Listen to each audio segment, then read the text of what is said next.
ಬಹಳ ಖುಷಿ ತರುವಂತಹ ಒಂದು ದಿನ ಅಂತೇಳಿ ನಾನು ಭಾವಿಸ್ತೇನೆ.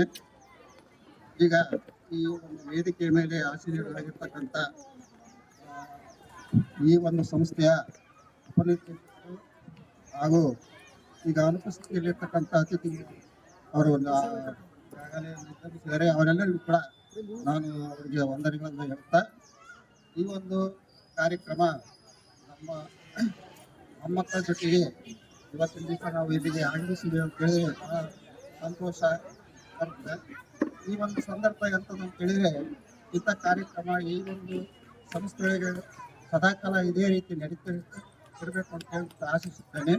ಈಗ ನಾವು ಪೋಷಕರು ಈಗ ಮನೆಯಲ್ಲಿ ಇದ್ದು ಒಂಥರ ಕೂಡಿಟ್ಟ ಮಂದಿರದಲ್ಲಿ ಯಾವ ರೀತಿ ಸಾಕಿರ್ತಾರಲ್ಲ, ಆ ರೀತಿ ನಾವು ಇದ್ದೀವಿ.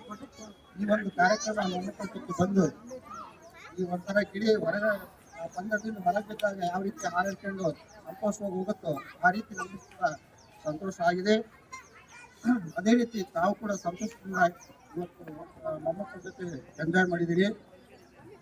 ಈ ಒಂದು ಸಂದರ್ಭದಲ್ಲಿ ನಾನು ಅಭಿಪ್ರಾಯ ಹೇಳಬೇಕು ಅಂತ ಹೇಳಿದ್ರೆ, ಇವತ್ತಿನ ದಿವಸ ಈ ಒಂದು ಖಾಸಗಿ ಶಾಲೆಗಳಿಗೆ ಇಂಥ ಕಾರ್ಯಕ್ರಮಗಳು ಬಹಳಷ್ಟು ಹೆಚ್ಚಾಗಿ ನಡೀತಾನೆ ಇರ್ತಾರೆ.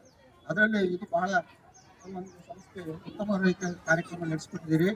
ಅವರಿಗೆ ನಮ್ಮ ಈ ಸಂಸ್ಥೆಯ ಪರವಾಗಿ ನಮ್ಮೆಲ್ಲರ ಪರವಾಗಿ ಅವರಿಗೆ ಧನ್ಯವಾದಗಳು. ಈ ಸಂದರ್ಭದಲ್ಲಿ ಮತ್ತೊಮ್ಮೆ ನಾವು ಕೇಳ್ಕೊಳ್ಳೋದೇನಂತಂದ್ರೆ, ಈ ಮನೆಯಲ್ಲಿ ಮಕ್ಕಳ ಜೊತೆ ತಂದೆ ತಾಯಿಗಳು ಈ ಬಿಡುವಿಗೆ ಹೋಗಿರ್ತಾರೆ. ಆ ಮಕ್ಕಳನ್ನು ಸರಿಯಾಗಿ ಪೋಷಣೆ ಮಾಡದೆ, ಆರೈಕೆ ಮಾಡದೆ,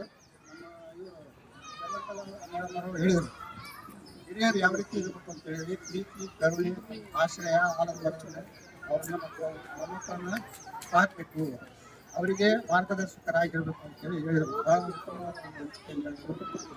ಅದೇ ರೀತಿ ನಮ್ಮ ದೈಹಿಕ ಶಿಕ್ಷಕಿ ಆಗಿರ್ತಕ್ಕಂಥ ಕೂಡ ಚಟುವಟಿಕೆಯನ್ನು ತುಂಬ ಚೆನ್ನಾಗಿ ನಡೆಸಿದ್ದಾರೆ. ಅವರಿಗೂ ಕೂಡ ಧನ್ಯವಾದಗಳನ್ನು ಹೇಳ್ತಾ ನನ್ನ ಅನಿಸಿಕೆಗಳನ್ನು ಹೇಳಿ ನನ್ನ ಎರಡು ಮಾತುಗಳನ್ನು ಮುಗಿಸ್ತೀನಿ. ಜೈ ಹಿಂದ್, ಜೈ ಕರ್ನಾಟಕ.